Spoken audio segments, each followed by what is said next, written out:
radiant, vigorous, Dwight D. Eisenhower is a man in any cloth, be it that of soldier, educator, or statesman. Born and reared in modest surroundings, his first memories could be those of 100 million other Americans.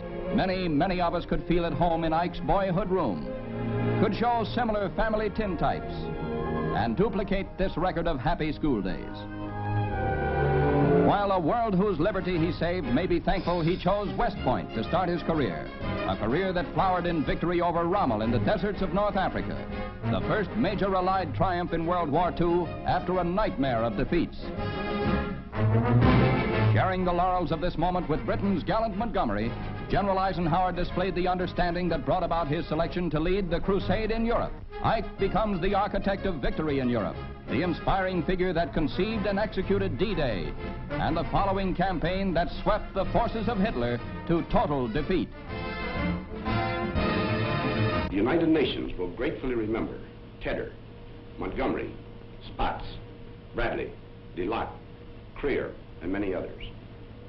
But all these agree with me in the selection of the truly heroic figure of this war. He is G.I. Joe. Paris made him the man of the hour, and in London, the sorely tired populace acclaimed him. Churchill's trust was vindicated. His own people took him to heart. His radiant assurance, his pleasing modesty. New York simply can't do this to a Kansas farmer boy and keep its reputation for sophistication. Battle-weary GIs in Florida thought it natural when he came among them for a checkup that found him hale and hearty. And even as you and I, Ike shared with Mrs. Eisenhower the satisfaction of becoming grandparents, feeling nothing is greater than the simple fact a child is born. Eisenhower's for another generation to keep the Smiths, Jones, and Browns company. They are the children of his only son. A leader in civilian life, as president at Columbia, Ike championed the cause of freedom. In today's struggle, no free man, no free institution can be neutral.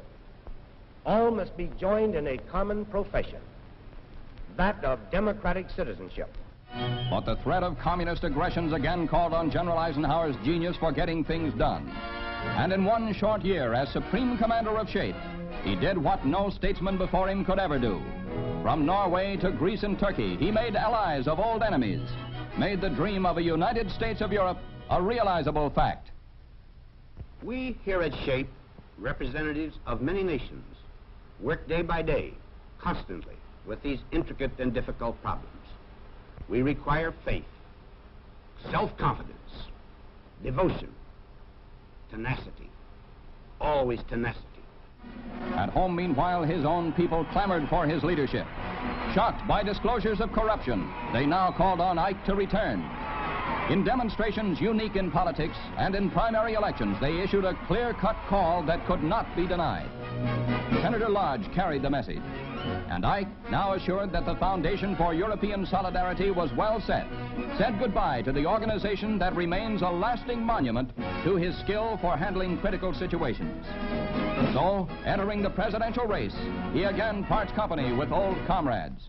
Comrades in arms and my friends, the uniformed services of the United States are far too deeply embedded in my heart for me ever to say a final goodbye.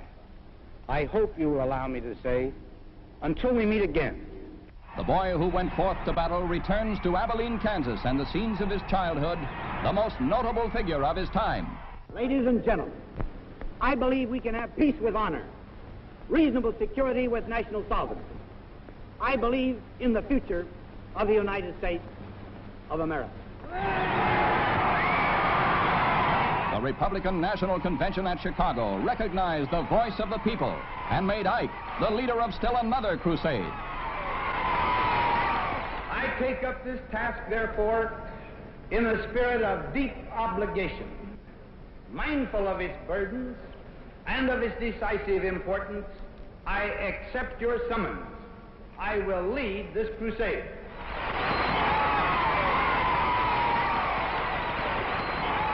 Bivouacking beside campfires develops many skills, a useful one being how to throw together a breakfast for visitors to his vacation retreat. Major John Eisenhower follows in the footsteps of his father as he leaves to serve his country in Korea. His parents, a wife and 3 children, will miss him. But he's the good soldier, though women must weep. A man who knows responsibility and how best to shoulder it, we give you Dwight David Eisenhower. A soldier learns, as a nation must learn, that integrity, backed by strength, is the only sure way to lasting peace. Our country's destiny, to my mind, is to serve mankind through leadership in the arts of peace. If we believe in our own system, if we allow no taint of false doctrine to confuse it, if we practice what we preach, if we provide upright leadership, we can help to show the world the folly of war. With all the strength I can command and the devotion I hold for my country, I pledge myself to this objective.